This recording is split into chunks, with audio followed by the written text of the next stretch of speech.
போக்குவரத்து துறை ஊழியர்களுக்கும் அதே போல காவல்துறையினருக்கும் தற்போது கடுமையான அந்த சட்ட ரீதியான மோதல்கள் நடைபெற்று வரதை பார்க்கிறோம். குறிப்பா ஓட்டுநர் நடத்துனர்களுக்கு இடையே தற்போது அந்த தொடர்ச்சியாக பேருந்துகள்ல பல்வேறு விதமான அந்த அபராதங்கள் விதிக்கக்கூடிய சூழலை நேரடியா பார்க்கிறோம். ஆறுமுக பாண்டியன் அவருக்கு டிக்கெட் எடுக்கல அந்த விவகாரம் அப்படிங்கிறது தற்போது ஒரு பூதாகரமாக மாறி அனைத்து அரசு பேருந்துகளும் தற்போது ஆய்வு செய்யக்கூடிய பணிகள்ல போக்குவரத்து போலீசார் ஈடுபட்டிருக்காங்க. குறிப்பா நம்மளுடைய அரசு பேருந்துகள்ல இருக்கக்கூடிய அந்த கட்டமைப்புகள் என்ன, அது எந்த அளவுக்கு இருக்கிறது, அபராதம் விதிக்கக்கூடிய அளவிற்கு செய்யக்கூடிய தவறுகள் என்ன என்பது போன்ற பல விஷயங்களை நம்ம இதுல பாக்குறோம். குறிப்பா இது நாம இருக்கிறது தற்போது கோயம்பேட்டில் இருக்கக்கூடிய ஒரு பேருந்து. இந்த பேருந்தை பொறுத்தளவுக்கு இந்த வழக்குகள்ல பெரும்பாலான வழக்குகள்ல 2 வழக்கு போடுறாங்க. ஒன்னு நோ பார்க்கிங், இன்னொன்னு சீட் பெல்ட்.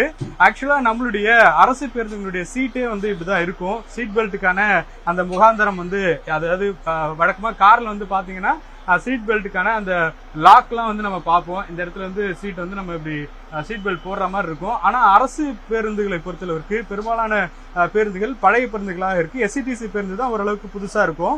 ஆனா இந்த மாதிரியான அதாவது டிஎன்எஸ்டிசின்னு சொல்லுவாங்க, இந்த பேருந்துகள் அரசு விரைவு போக்குவரத்து போக்குவரத்து கழகத்தினுடைய பேருந்து. இதனுடைய சீட்டினுடைய லெவலே இப்படிதான் இருக்கும்.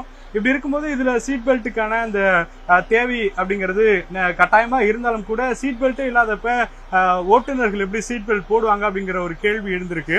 அதே போல அதிக அளவிலான கூட்டங்கள் ஏற்றணும், எவ்வளவு பேர் ஏற்றணும் அப்படிங்கிற மாதிரியான கட்டுப்பாடுகள் அப்படிங்கிறது போக்குவரத்து துறை சார்பில் குறிப்பாக ஆர்டிஓ அவங்களுடைய தரப்புல இருந்து வெளியிடப்பட்டிருந்தாலும் கூட தற்போது நம்ம இந்த விழா காலங்கள்ல வார இறுதி நாட்கள்ல ஒவ்வொரு பேருந்துலுமே கூட்டம் அப்படிங்கிறது முழுக்க நிரம்பி இருப்பாங்க.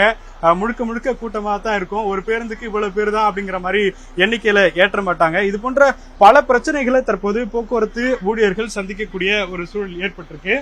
எனவே இதையெல்லாம் சரி செய்வதற்கு உடனடியாக முதலமைச்சர் இதுல தலையிடணும்னு சொல்லிட்டு போக்குவரத்து ஊழியர் சங்கங்கள் சார்பில் முதலமைச்சருக்கு 2-3 சங்கங்கள் தற்போது நேரடியாகவே முதலமைச்சருக்கு இந்த கடிதங்களை எழுதியிருக்கிறாங்க. ஏன்னா இது நாங்குநேரியில ஏற்பட்ட ஒரு பிரச்சனையாக இருந்தாலும் கூட போக்குவரத்து போலீசார் காவல்துறையினர் இதை ஒரு சீரியஸான இஷ்யூவா அவங்களுக்குள்ள பாக்குறாங்க. ஏன்னா இது அவங்களுடைய வாட்ஸ்அப் குரூப்கள்ல, அதாவது ஒவ்வொரு போலீசாருமே ஒரு வாட்ஸ்அப் குரூப் வச்சிருப்பாங்க. அவங்களுடைய நண்பர்கள் குழுக்களுக்குள்ள இது பகிரப்பட்ட செய்தியா கூட பல செய்திகள் வெளிவந்திருக்கு.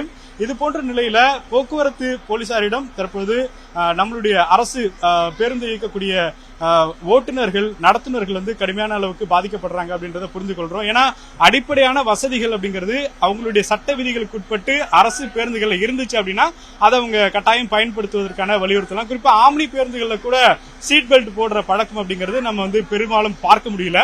அவர்களுக்கெல்லாம் அபராதம் விதிக்கப்பட்டதா, அல்லது இது இப்போ இந்த டிக்கெட் எடுக்காத விவகாரத்துல அதனுடைய எதிரொலியாக இப்படி செயல்படுகிறார்களா என்ற கேள்வி இருக்கு. இருந்தாலும் கூட சட்ட ரீதியாக போலீசார் செய்யும் பொழுது நம்மளுடைய ஓட்டுநர்களுடைய பாதுகாப்பு, பயணிகளுடைய பாதுகாப்பிற்கு என்னென்ன நடவடிக்கை எடுக்க வேண்டுமோ அது போக்குவரத்து துறை அனைத்து பேருந்துகளுமே எடுத்து அதை ஒரு விதிமுறைகளை சரியாக மீண்டும் வடிவகுக்க வேண்டும் அப்படிங்கிற கோரிக்கை எழுந்திருக்கிறது. எனவே தமிழ்நாடு முதலமைச்சர் இந்த விவகாரத்தில் தலையிட்டு அடுத்த கட்டமாக என்ன செய்ய போகிறார் அப்படிங்கிற கேள்விதான் தற்போது எழுந்திருக்கிறது.